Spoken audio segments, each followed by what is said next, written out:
Hi class, welcome to the differentiation of exponential functions. For this section, we're going to be looking at how to work with differential equations. And one of the rules that we're going to look at is the chain rule.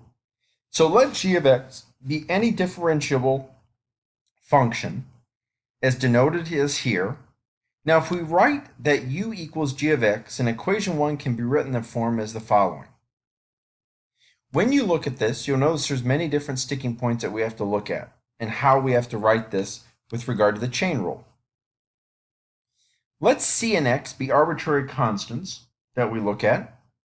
And then, so d over d of x equals the following, and we multiply through to get this. So let's differentiate an example.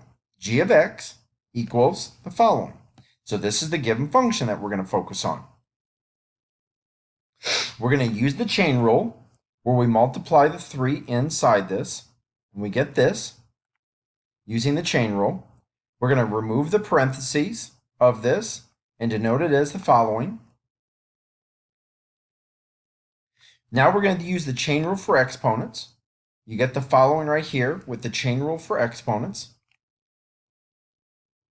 And then we're going to look at, generally speaking, any equation expressing a relationship between a function y and one more of its derivatives called differential equation.